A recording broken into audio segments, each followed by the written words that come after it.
Hello বন্ধুরা, কেমন আছো সবাই? ইতি তোমার ইন্দিরা আরও একটি ব্লগে সবাইকে অনেক অনেক শুভেচ্ছা জানাই। আশা করি সবাই খুব ভালো আছো, আমিও ভালোই আছি। আর তোমাদের সাথে তাই নিয়ে চলে এলাম আবারও নতুন একটা ভিডিও নিয়ে। তো আগের ব্লগে তোমাদের সাথে তো শিবরাত্রির দিন সকালটুকু ব্লগে শেয়ার করেছিলাম।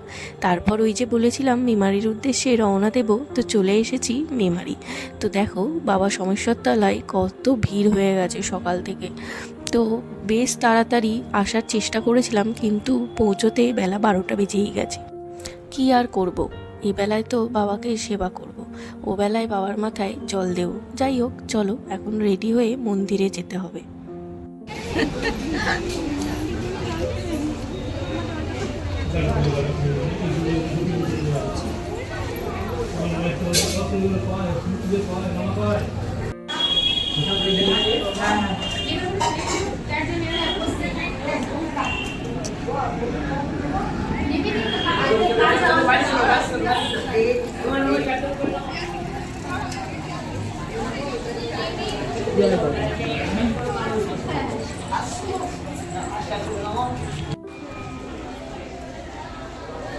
এই তো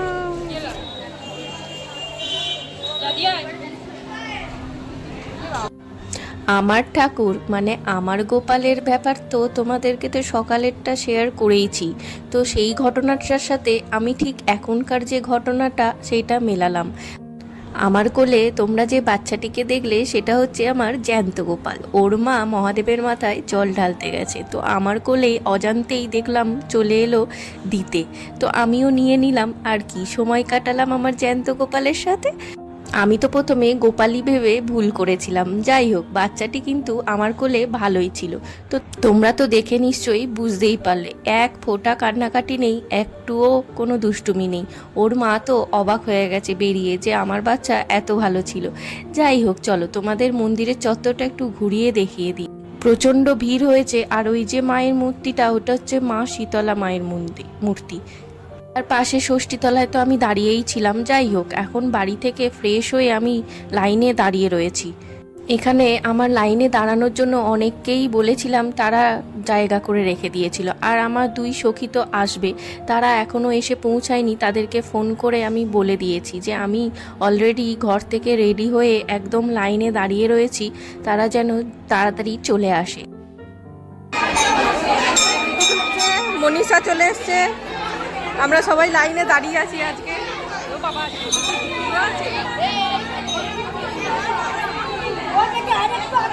আসলে তেমন কিছু না, শুভজিৎদার মামার বাড়ি আমার শ্বশুরবাড়ির পাড়ায়।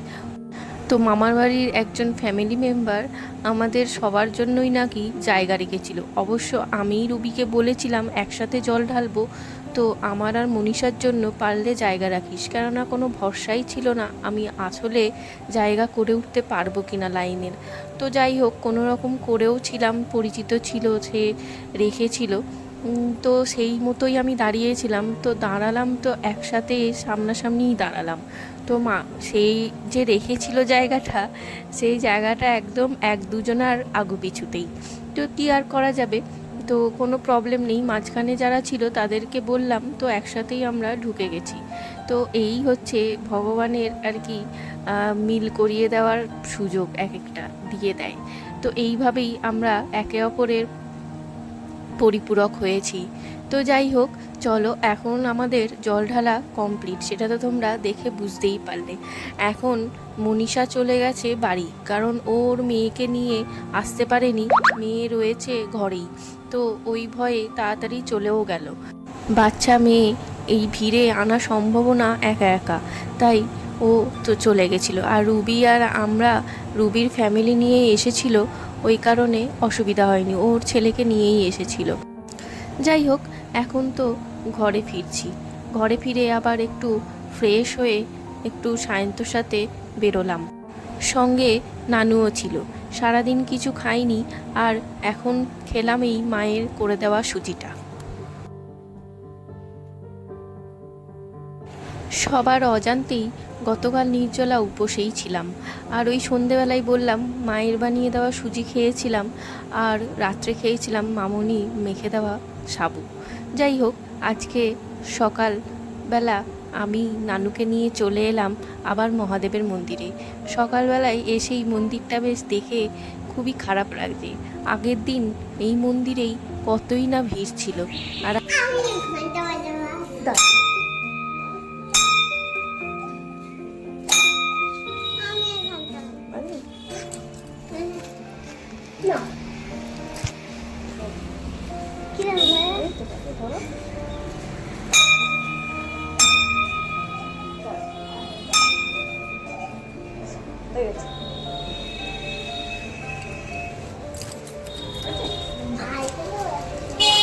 হ্যাঁ, ভাইও এসেছিল না কালকে, আজকে ফাঁকা। আজকে ভাই এসেছিল, কালকে আমরা খেলা করেছি, কত মজা করেছি, কত গল্প করেছি।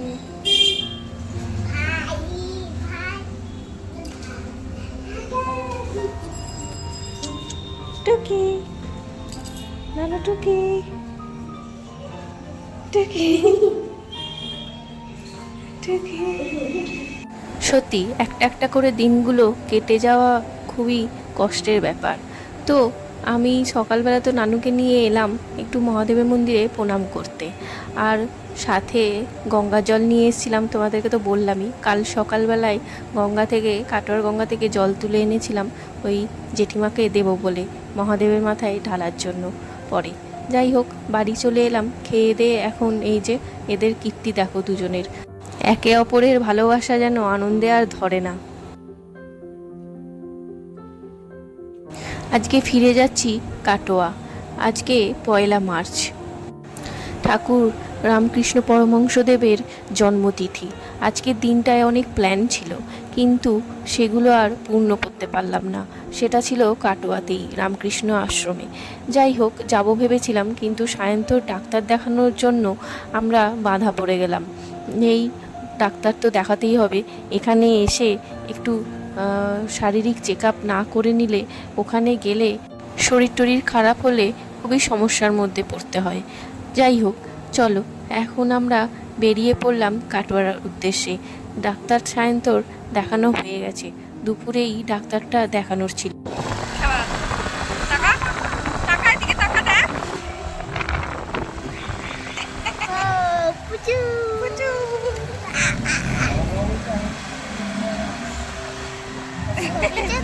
তুমি কোথায় যাচ্ছ?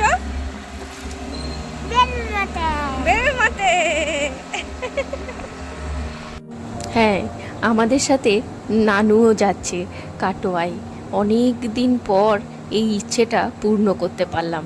এখন তো আমাদের খ্যাপা বেশ বড় হয়ে গেছে, তো আমাদের সাথে নিয়ে যাওয়া কোনো ব্যাপারই না।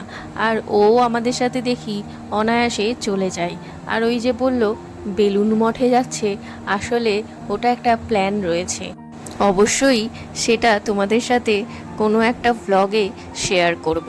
তো এখন তো আমরা কাটোয়ার উদ্দেশ্যে রওনা দিয়েছি, প্রায় চলেও এসেছি অনেকটা দূর।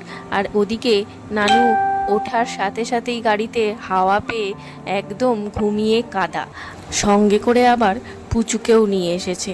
যাই হোক, চলো কাটোয়া অবধি পৌঁছোই।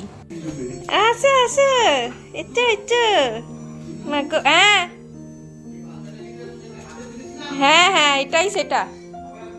হ্যাঁ ঠিক আছে, বেশ।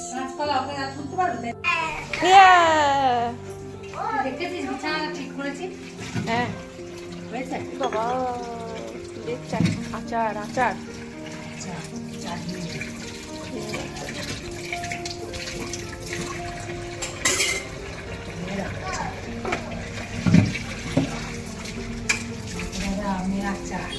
হ্যাঁ,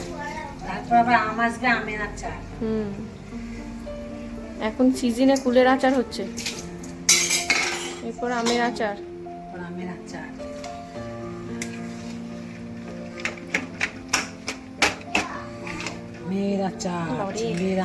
দেখি জিভে জল আসছে।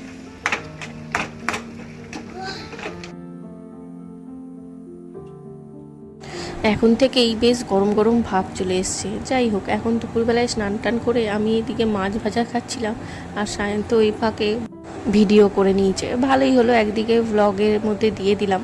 তো এইদিকে মা মাছ ভাজা করেছিল, তো আমি মাকে বলেছিলাম বাটা মাছগুলো আমাকে দাও, যে কটা আমাকে দেবে সে কটা ভাজা করে দাও, আমি ভাজাটাই খাবো। সায়ন্তকেও দু একটা দিয়েছিলাম, বাকি মা ওকে আলাদা করে সুন্দর করে মশলা করে দিয়েছিল।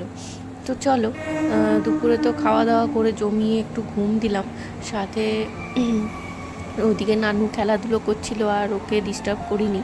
তো এদিকে আমরা আবার সন্ধেবেলায় সবাই মিলে বেরিয়ে পড়েছি। এখন এই যে একটা গেট পড়েছে, সেই গেটে এখন দাঁড়িয়ে পড়েছি। আসলে এই সাইডে মানে রেল গেটের এপারে এসেছিলাম আমরা একটা মিষ্টির দোকানে মিষ্টি নিতে, তো ওই দিকেই ঘুরে আসতে গিয়ে গেটটা পড়েছিল। যাই হোক, জায়গাটার নামটা আমি ঠিক জানি না, ওই পানুহাটের ভেতর দিয়ে দিয়ে আসতে হয়। যাই হোক, তো চলো এখন ঘুরে ঘুরে আমরা মনে হয় আজকে গোটা কাটোয়াই ঘুরে ফেললাম অলমোস্ট। তো আজকে ঘুরে ঘুরে এই যে আশ্রমের সামনে দিয়ে এলাম, আশ্রমের সামনে দিয়ে কালকে তো আসতে পারিনি, তো আজকেই ফাঁকা ফাঁকাই দেখে গেলাম। তো আজকে এটা নেওয়ার ছিল, এই সায়ন্তর সেই দেখালাম তোমাদেরকে আগের ব্লগে, সায়ন্তর ছোটোবেলার ছবিটা কি সুন্দর বাঁধিয়ে দিয়েছে না, দাদা খুব সুন্দর বাঁধিয়ে দেয়। আর এই যে ঘোড়া, সেই বলে না 7টা ঘোড়া, তো ওই একটা ছবি সায়ন্ত নিয়ে বাঁধিয়েছিল। তো এটাও খুব সুন্দর করে বাঁধিয়ে দিয়েছে দাদা, খুবই সুন্দর লাগছে দেখতে, ফ্রেমটাও খুবই সুন্দর হয়েছে। অবভিয়াসলি আমরা পছন্দই করেছিলাম, দাদাও সাজেস্ট করেছিল, তো সেই মতোই করেছি, বেশ ভালো লাগছে দেখতে। এটা আঁকা ছবি। খেপা খেপা নাক বুঝে যাচ্ছে।